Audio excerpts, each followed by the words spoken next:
Hello everyone, so today we will discuss about classic chapter 5 separation of substances पदार्थों का पृथक्करण। आपको पता है some things found in nature are mixture of many things, soil and air are mixtures। प्रकृति में पाई जाने वाली कुछ चीज़ें कई चीज़ों का मिश्रण होती हैं, मिट्टी और हवा मिश्रण है।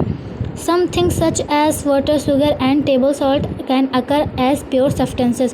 कुछ चीज़ें जैसे पानी, चीनी और टेबल नमक शुद्ध पदार्थ के रूप में हो सकते हैं। You will learn, आप सीखेंगे separation of solids, ठोस का पृथक्करण, hand picking, sieving, winnowing, threshing, हाथ से उठाना, छानना, winnowing, भूसी निकालना।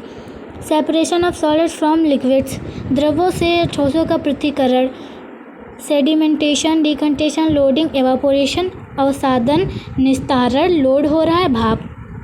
टाइप्स ऑफ सॉल्यूशन, समाधान के प्रकार, सेचुरेटेड, तरबतर और अनसेचुरेटेड, असंतृप्त। A large variety of material are found on the earth. Air, soil, water, sugar, gold, rock, milk, wood, plastic and coal are example of different types of materials. पत्थर पर उनके प्रकार के पदार्थ पाए जाते हैं। वायु, मिट्टी, पानी, चीनी, सोना, चट्टान, दूध, लकड़ी, प्लास्टिक और कोयला विभिन्न प्रकार की सामग्रियों के उदाहरण हैं। प्योर सब्सटेंसेस एंड मिक्सचर्स, शुद्ध पदार्थ और मिश्रण। All kinds of material found on the earth can be broadly grouped as pure substances and mixtures. पृथ्वी पर पाए जाने वाले सभी प्रकार के पदार्थों को मोटे तौर पर शुद्ध पदार्थों और मिश्रण के रूप में वर्गीकृत किया जा सकता है। A pure substances is made up of only one kind of substances. शुद्ध पदार्थ केवल एक ही प्रकार के पदार्थ से बना होता है। A pure substance can be an element और ए कंपाउंड। एक शुद्ध पदार्थ एक तत्व या यौगिक हो सकता है। Sugar, gold, iron and salt are stone pure substance, some pure substances. चीनी, सोना, लोहा और नमक कुछ शुद्ध पदार्थ हैं। A mixture is made up of more than one kind of substances which can be separated. मिश्रण एक से अधिक प्रकार के पदार्थों से बना होता है जिन्हें अलग किया जा सकता है। फॉर एग्जाम्पल, उदाहरण के लिए air is a mixture of several gases. मतलब कि उदाहरण के लिए वायु कई गैसों का मिश्रण है। Sea water is a mixture of water, salt, fine sand and many other substances. समुद्र का पानी लवण, महीन रेत और कई अन्य पदार्थों का मिश्रण है। Moist soil is a mixture of टिनी particles of clay, salt, silk, sand, air, water, micro organism and humus. तो इसका मतलब नम मिट्टी और गाद, रेत, हवा, पानी, सक्षम जीवों और ह्यूमस के छोटे कणों का मिश्रण है। All the components in a mixture retain their properties. मिश्रण के सभी घटक अपने गुण को बरकरार रहते हैं। A salad is a mixture too. सलाद भी एक मिश्रण है। Why do we separate substances, हम पदार्थों को अलग क्यों करते हैं। टू रिमूव अनवांटेड थिंग्स, अवांछित चीज़ों को दूर करने के लिए। At times unwanted things are found mixed into useful things, कभी कभी उपयोगी चीज़ों के साथ अवांछित चीज़ें मिल जाती हैं। फॉर एग्जाम्पल, उदाहरण के लिए small stones are often found in the food grains. अनाज में अक्सर छोटे छोटे पत्थर पाए जाते हैं। Food grains containing stone can not be use as food. पत्थरों वाले अनाज को भोजन के रूप में इस्तेमाल नहीं किया जा सकता। We therefore separate stone from food grains, इसीलिए हम अनाज से पत्थरों को अलग करते हैं। टू सेपरेट यूजफुल सब्सटेंसेस, उपयोगी पदार्थों को अलग करना। In nature most things occur as a mixture, प्रकृति में अधिकांश चीज़ें मिश्रण के रूप में होती हैं। एट टाइम्स ए मिक्सचर में contain more than one useful things, कभी कभी मिश्रण में एक से अधिक उपयोगी चीज़ें हो सकती हैं। Milk and petroleum are two such mixtures, दूध और पेट्रोलियम दो ऐसे मिश्रण हैं। Milk fat, ghee and milk solids mostly containing proteins can be separated from fresh milk. दूध, वसा यानी कि घी और दूध के ठोस पदार्थ जिनमें ज़्यादातर प्रोटीन होते हैं ताज़े दूध से अलग किए जा सकते हैं। Similarly, petrol, diesel, kerosene, tar, and several useful chemicals, petrochemicals are separated from petroleum. इसी तरह पेट्रोल, डीजल, मिट्टी का तेल, तार और कई उपयोग रसायन पेट्रोल रसायन से अलग होते हैं. सेपरेशन ऑफ सॉलिड्स, ठोस पदार्थों का पृथक्करण. हैंड पिकिंग, हाथ से चुनना. In our day-to-day life, unwanted materials mixed in food, grains, pulses and other food items are separated by hand picking. हमारे दैनिक जीवन में अनाज, दाल और अन्य खाद्य पदार्थों में मिश्रित अवांछित सामग्री के हाथ से चुनकर अलग किया जा सकता है.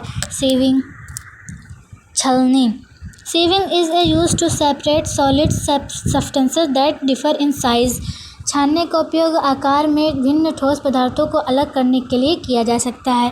फॉर एग्जाम्पल, उदाहरण के लिए, rice flour is sieved to separate any large particles including weevils, a kind of insect found in food grains from it.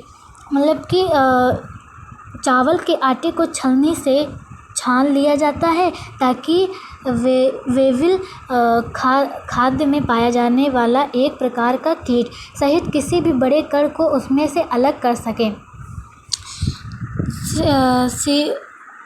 Sieves are mostly made from a wire mesh or a metal plate with holes on it.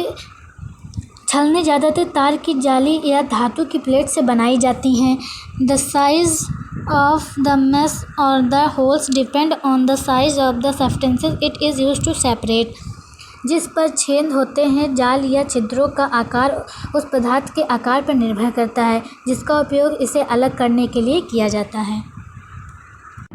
Winnowing. Winnowing is an age-old method of separating chaff from grain and pulses. Winnowing अनाज और दालों से भूसी को अलग करने की एक सदियों पुरानी विधि है. It is an extremely simple, cheap and effective method of separating lighter and heavier solid substances from a mixture. यह हल्के और भारी ठोस पदार्थों को मिश्रण से अलग करने का एक अत्यंत सरल, सस्ता और प्रभावित तरीका है. Chaff is an outer covering of the seed pod. It is lighter than the seed. भूसी बीज की फली का बाहरी आवरण है. यह बीज से हल्का होता है. When a mixture of light and heavy solid substances is dropped from a height, wind carries the lighter substances away, thus separating the lighter and heavier material in a mixture. जब हल्के और भारी ठोस पदार्थों का मिश्रण ऊंचाई से गिराया जाता है तो हवा हल्के पदार्थ को मिश्रण से हल्के और भारी पदार्थों को अलग करती है. Nowadays winnowing is also done by machines. इस प्रकार आजकल मशीनों द्वारा विनोइंग भी किया जाता है. Threshing. When paddy, wheat or mustard crop are ready, the stalks are cut and dried in the sun. जब धान, गेहूँ या सरसों की फसल तैयार हो जाती है तो डंठल काटकर धूप में सुखाया जाता है. The dried stalks are beaten to free the grains from the stalks. अनाज को डंठल से मुक्त करने के लिए सूखे डंठल को पीटा जाता है. This process is called threshing. इस प्रक्रिया को थ्रेसिंग कहा जाता है. Nowadays machines called thresher all used to separate grains from the stalk. आजकल अनाज को डंठल से अलग करने के लिए थ्रेसर नामक मशीनों का उपयोग किया जाता है. Separation of insoluble solids from liquids. अघुलनशील ठोस का द्रवों से पृथक्करण. Sedimentation. अवसादन. Sedimentation allow the separation of undissolved solid particles from a liquid. अवसादन एक तरल से अघुलनशील ठोस कणों को अलग करने की अनुमति देता है. If sand is added to beaker containing water and left undisturbed for some time, sand becomes heavier than water, settles at the bottom of the beaker. यदि पानी वाले बीकर में बालू मिला दिया जाए और कुछ समय के लिए बिना हिलाए छोड़ दिया जाए तो रेत पानी से भारी होने के कारण बीकर के तले पर बैठ जाती है. This undissolved part which settles at the bottom of the liquid called is the sedimentation. यह अघुलनशील भाग जो द्रव्य के तल में बस जाता है तलछट कहलाता है। डिकंटेशन निथारना। The decant means to gradually pour off liquid from one container to another without disturbing the sediment। तलछट को बिना हिलाए या फिर किए बिना धीरे धीरे एक कंटेनर से दूसरे कंटेनर में तरल डालना।